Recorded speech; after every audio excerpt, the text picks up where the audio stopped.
High friends, welcome to my new blog. আশা করি সবাই খুব ভালো আছো। নিবেদিতার নতুন একটা ব্লগে তোমাদের স্বাগত। আজকে দুপুরে রান্না হয়েছিল চিকেন, ভেজ ডাল আর দই রুই। আজকে করছি দই রুই। তো দেখো এখানে রুই মাছ আছে, 7 পিস আছে, সব পেটি আছে বেশিরভাগ।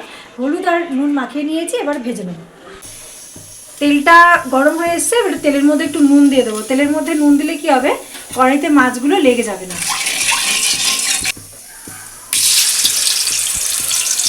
এবার মাছগুলো সব ছেড়ে দিই।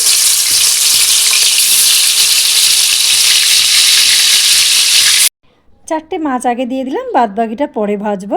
আস্তে আস্তে করে এগুলো সব ভাজা হোক।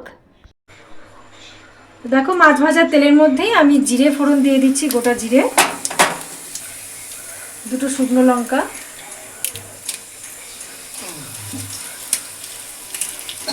একটা তেজপাতা,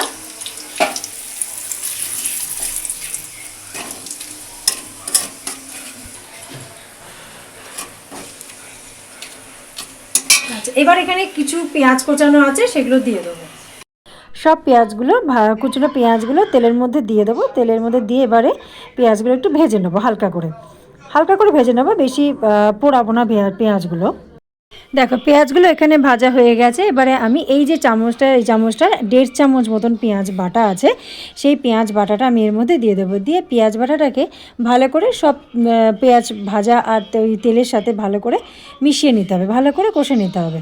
দেখো এর তেলটা ছেড়ে ছেড়ে এসেছে। এবারে আমি দিয়ে দেবো আদা রসুনের বাটা, ওই চামচটার 1/2 চামচ। ওই আদা রসুন বাটা দিয়েও কী করব, সেই একই রকমভাবে ভালো করে মিশিয়ে নেব তেল আর পেঁয়াজ বাটা যার মশলা আছে তার সাথে। এখানে এবার পরিমাণ মতো নুনটা দিয়ে দিলাম। পরিমাণ মতো নুন দিতে হবে, কারণ ঝাল আর নুনটা সবারই মুখের আন্দাজ মতোই দিতে হবে। কেউ ঝাল আর নুনটা কম বেশি খায়। এবারে মাছ ভাজা ছিল, সেই মাছ ভাজাগুলো এবারে আমি এক এক করে না, যা ছিল সব আমি ওর মধ্যেই দিয়ে দিলাম। দিয়ে আমি জলটা বেশি দেব না, মোটামুটি একটা হালকা গ্রেভি থাকবে, সেই পর্যায়ে আমি জল দেবো, বেশি জল আমি দেব না। এখানে দেখো মাছগুলো দিয়ে আমি ভালো করে জলের সাথে সব ভালো করে মিশিয়ে দিলাম। যে এখানে যে আমার বড় ছেলের বন্ধু আসবে, সে দুপুরবেলা এখানে খাওয়া দাওয়া করবে। তো তার কী হচ্ছে, সে একদমই ঝাল খায় না। তো সেই জন্য আমি একদম লঙ্কা গুঁড়ো ব্যবহার করলাম না, দুটো কাঁচা লঙ্কা জাস্ট কেটে আমি দিয়ে দিলাম। দেখো এখানে মাছটা আমার একদম রেডি হয়ে এসেছে। আমি এখানে টক দইটা ফেটিয়ে নিয়েছি, নিয়ে এবার আমি দিয়ে দেবো। দইটা দেওয়ার সময় আঁচ একদম কম রাখতে হবে, নাহলে পুরো দইটা ফেটে যাবে। হালকা হাতে নাড়িয়ে নিলেই ব্যাস হয়ে গেল আমার দই রুই। সত্যি কথা বলতে কি, দই রুইটা কিন্তু খেতে খুব মজার লাগে।